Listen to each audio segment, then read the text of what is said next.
예수께서 따로 기도하실 때 제자들이 주와 함께 있더니 물어 이르시되 무리가 나를 누구라고 하느냐? 대답하여 이르되 세례 요한이라 하고 더러는 엘리야라 더러는 옛 선지자 중에 한 사람이 살아났다 하나이다. 예수께서 이르시되 너희는 나를 누구라 하느냐? 베드로가 대답하여 이르되 하나님의 그리스도시니이다 하니 경고하사 이 말을 아무에게도 이르지 말라 명하시고 이르시되 인자가 많은 고난을 받고 장로들과 대제사장들과 서기관들에게 버림받아 죽임을 당하고 제3일에 살아나야 하리라 하시고 또 우리에게 이르시되 아무든지 나를 따라오려거든 자기를 부인하고 날마다 제 십자가를 지고 나를 따를 것이니라. 누구든지 제 목숨을 구원하고자 하면 잃을 것이요 누구든지 나를 위하여 제 목숨을 잃으면 구원하리라. 사람이 만일 온 천하를 얻고도 자기를 잃든지 빼앗기든지 하면 무엇이 유익하리요? 누구든지 나와 내 말을 부끄러워하면 인자도 자기와 아버지와 거룩한 천사들의 영광으로 올 때 그 사람을 부끄러워하리라. 내가 참으로 너희에게 이르노니 여기 서 있는 사람 중에 죽기 전에 하나님의 나라를 볼 자들도 있느니라. 아멘. 오늘 본문 말씀은 크게 세 가지 내용을 담고 있습니다. 예수님의 정체에 대해서 사람들의 소문이 어떠한지, 그리고 또 제자들은 예수님을 누구라고 생각하는지에 대해서 이야기하는 장면이 첫 번째이고, 다음으로 예수님께서 자신이 걸어가야 할 그리스도의 길이 무엇인지를 밝히십니다. 그리고 마지막으로 예수님을 따르는 제자들이 함께 따라가야 할 길에 대해서 가르치십니다. 오늘 말씀을 통해서 예수님께서 우리를 구원하시기 위해 걸어가신 그 길을 다시 한번 돌아보고 우리가 가야 할 길을 점검하는 시간 되시기를 바랍니다.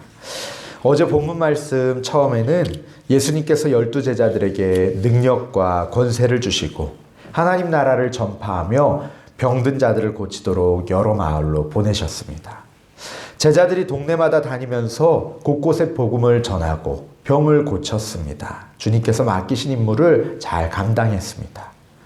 뿐만 아니라 계속해서 말씀 가운데 우리가 보고 있는 것처럼 예수님은 다니는 곳마다 권세 있는 말씀을 전하시고 병든 자들을 고치시고 귀신을 내쫓으셨습니다. 그래서 예수님과 그 제자들이 행한 놀라운 일들이 사람들 사이에 소문이 막 퍼져나갔습니다. 오늘 본문에서 예수님은 앞서 헤롯이 들은 소문을 예수님도 들으셨는지 제자들에게 이렇게 물으십니다. 사람들이 나를 누구라고 하느냐? 그러자 제자들은 예수님에 대한 소문을 들은 것들을 이야기합니다. 어떤 이는 세례 요한이라고 합니다. 어떤 이는 엘리야라고도 합니다. 또 어떤 이는 선지자 중에 한 사람이라고도 합니다. 예수님이 행하신 놀라운 일과 또 권세 있는 말씀을 들은 대중들은 예수님을 선지자적인 인물로 생각하고 있습니다. 예수님이 선지자의 역할을 감당하신 것은 분명하지만 예수님의 메시아 사역 가운데 한 부분일 뿐입니다. 그래서 예수님께서는 다시 물으십니다. 그러면 너희들은 나를 누구라고 하느냐? 베드로가 대답합니다. 잘 아시는 것처럼 하나님의 그리스도이십니다 라고 대답을 합니다. 예수님을 그리스도, 헬라어로는 크리스토스라고 부르는데 이것은 기름 부음 받은 자라는 뜻입니다. 또 히브리어 메시아도 기름 부음 받은 자라는 뜻으로 같은 의미이죠. 구약시대에 기름 부음 받은 자는 선지자요, 제사장이요, 또 왕이었습니다. 이제 이 모든 기름 부음이 예수 그리스도 안에서 완전하게 이루어지고 있습니다. 첫 번째로 예수님은 선지자로서 하나님의 나라에 대한 복음을 전하셨습니다. 또 두 번째로 예수님은 제사장으로서 자신을 완전한 화목제물로 한 영원한 제사를 드리심으로 말미암아 우리를 죄로부터 구원하셨습니다. 셋째로 예수님은 왕으로서 우리를 다스리시며 보호하시고 우리의 모든 원수들을 이기십니다.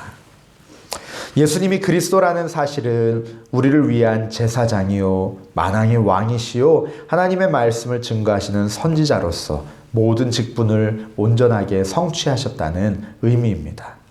즉 예수님은 선지자의 직분을 감당하심으로 하나님의 뜻을 전하셨고 또 제사장의 직분을 감당하심으로 하나님과 우리와의 관계를 회복시키셨습니다.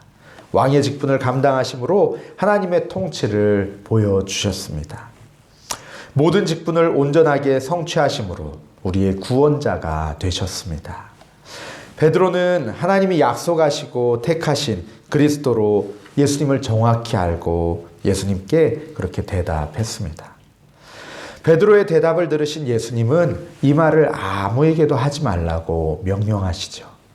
당시 유대인들은 그리스도, 메시아를 정치적, 군사적인 의미로 이해했기 때문에 예수님은 고난의 의미가 빠진 그리스도가 알려지는 것을 원치 않으셨습니다. 그리고 또한 예수님의 때가 이르지 않았기 때문에 알리기를 원치 않으셨습니다.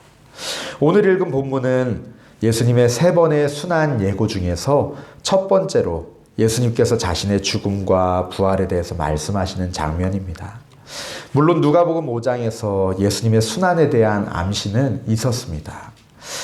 왜 예수님의 제자들은 금식하지 않냐고 바리새파 사람들이 물을 때에 예수님께서는 혼인집 손님들이 신랑과 함께 했을 동안에 슬퍼할 수가 있느냐. 하지만 신랑을 빼앗긴 뒤에는 금식하며 슬퍼하며 울 것이다 라고 말씀하시죠.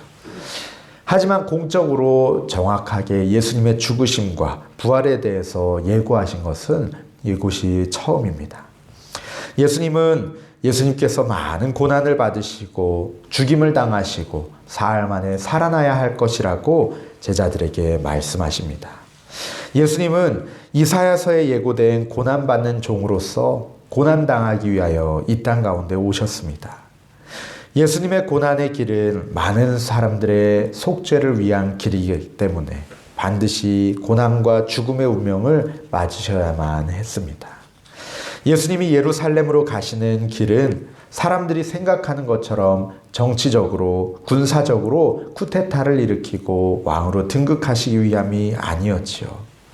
예수님이 예루살렘을 향해 가시는 목적은 십자가에 달려 우리의 죄를 용서하시기 위하여서, 우리를 구원하시기 위하여서 그 길을 열기 위하여서 그 길로 걸어가고 계셨습니다. 예수님은 고난받는 메시아로서의 자신의 운명을 제자도와 연결지어서 가르치십니다. 우리 23절 말씀 한번 같이 읽어보겠습니다. 23절 시작. 또 무리에게 이르시되 아무든지 나를 따라오려거든 자기를 부인하고 날마다 제 십자가를 지고 나를 따를 것이니라. 아멘. 예수님 당시 로마의 지배를 받고 있던 이스라엘 백성들은 정치적으로 로마의 압제로부터 자신들을 건져내줄 메시아를 간절히 기다리고 있었습니다. 그런데 예수님께서 놀라운 말씀을 들려주시고 기적을 행하시고 또 병을 고치시는 모습을 보면서 이분이 우리를 구원할 분이다. 이분이 구약의 예언자들이 말씀했던 바로 그 메시아다라고 생각합니다. 심지어 예수님의 제자들 중에도 서로 자기들이 예수님 옆에서 한 자리 차지하게 돼달라고 그렇게 청탁하며 싸우는 이들도 있었습니다. 그런데 예수님은 십자가에서 죽임을 당하시고 우리의 죄를 대속하시고 우리를 죄 가운데에서 구원하시려고 오신 메시아 그리스도였습니다. 오병이어의 기적을 보고 예수님을 따르던 펜과 같은 그러한 무리들은 예수님이 십자가에 못 박히실 때 어떻게 했습니까? 자신들이 생각했던 모습과 다른 그 예수님께 실망하고 십자가에 못 박으라고 소리치고 두려움에 떨면서 도망갔습니다. 이에 반해서 예수님께서는 예수님의 제자가 어떻게 해야 한다고 말씀하십니까? 자기를 부인하고 자기 십자가를 지고 나를 따르라 말씀하십니다.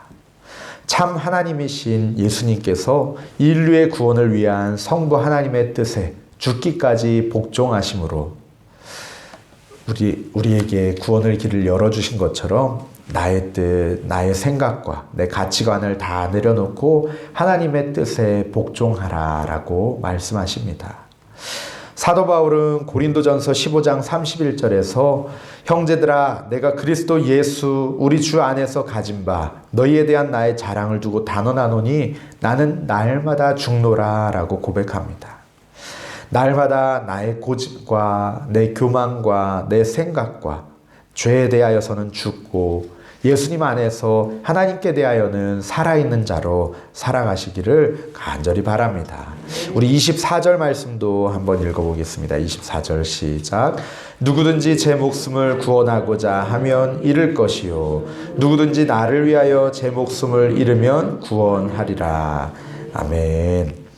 예수님을 위해서라면 목숨도 아끼지 않았던 사도 바울, 그의 삶의 목적이 무엇이었습니까?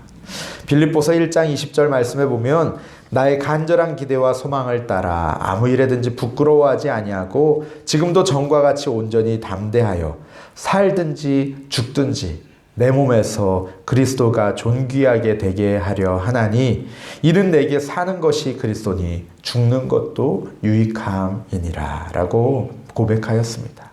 사도 바울은 그 인생이 예수님 믿는 자들을 핍박하는 인생이었지만 예수님을 만난 뒤에는 그의 인생의 목적이 완전히 바뀌었습니다. 예수님을 위해서 살고 예수님을 위해서 죽고 예수님을 위해서 죽는 것마저도 유익하다라고 고백하였습니다. 왜 그는 예수님을 위해서 죽겠다고 했을까요? 우리는 주님의 것이기 때문이죠. 로마서 14장 8절 말씀에 우리가 살아도 주를 위하여 살고 죽어도 주를 위하여 죽나니 그러므로 사나 죽으나 우리가 주의 것이로다 말씀하십니다. 내가 주님을 위해서 죽는다고 생각하지만 사실은 주님께서 먼저 나를 위해서 죽으셨습니다. 우리를 위하여 죽으심으로 우리를 살려주셨기 때문에 우리는 다른 인생, 새로운 인생을 살고 있는 것이죠. 내가 주님을 사랑한다고 생각하지만 주님께서는 우리가 아직 죄인 되었을 때 우리를 먼저 사랑해 주셨습니다. 주님을 위한 헌신은 장차의 영광과 비교할 수 없다라는 그 말씀처럼 우리 장차 있을 그 영광을 기대하고 소망하며 그리고 또 주님께서 우리를 위하여 먼저 베푸신 그 사랑에 감사하며 날마다 주님을 위하여서 우리의 생명까지도 아끼지 아니하는 그런 삶을 살기를 간절히 바랍니다. 마지막으로 26절 말씀 함께 읽겠습니다. 시작. 누구든지 나와 내 말을 부끄러워하면 인자도 자기와 아버지와 거룩한 천사들의 영광으로 올 때 그 사람을 부끄러워하리라. 아멘. 우리 주님은 우리를 전혀 부끄러워하지 않으셨습니다. 이사야 53장의 예언처럼 오히려 우리를 위하여 우리를 위하여서 묵묵히 멸시와 고난을 감당하셨습니다. 끝까지 성부 하나님의 뜻에 순종하시며 고난의 길 끝에 있는 십자가까지 걸어가셨습니다. 그런 주님을 우리가 사춘기 자식처럼 부끄러워해서야 되겠습니까? 평생 우리 주님으로 인해서 즐거워하고 그분을 자랑하며 증거하는 자로 살아야 마땅하지 않겠습니까? 아까 우리 함께 불렀던 그 찬양의 가사처럼 용감한 자 바울처럼 선뜻 대답하리라. 우리의 심령 주의 것이니 주님의 형상 만드소서. 주 인도 따라 살아갈 동안 사랑과 충성 늘 바치오리다. 이 고백이 우리의 고백이 되기를 간절히 바랍니다. 예수님이 고난받는 종 그리스도 메시아이심을 알지 못했던 무리들은 얻을 것이 있을 때만 열심히 따라다니는 예수님의 팬이었습니다. 하지만 예수님께서 원하시는 것은 예수님이 우리를 죽기까지 사랑하신 그리스도이심을 알고 예수님 걸어가신 그 십자가의 길을 따라 걸어가는 제자 되기를 원하십니다. 날마다 하나님의 말씀 앞에 나를 쳐서 복종하게 하고 살든지 죽든지 주를 위해 살아가고 예수님과 그 복음을 자랑하는 예수님의 제자 되시는 저와 성도님들 되시기를 간절히 바랍니다.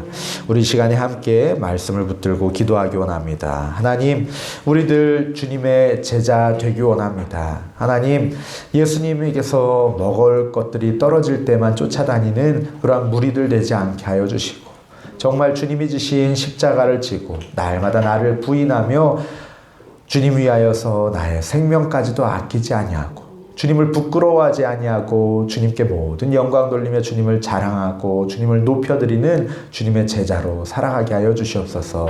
또 개인적으로 가지고 나오신 기도 제목으로 함께 기도하시겠습니다.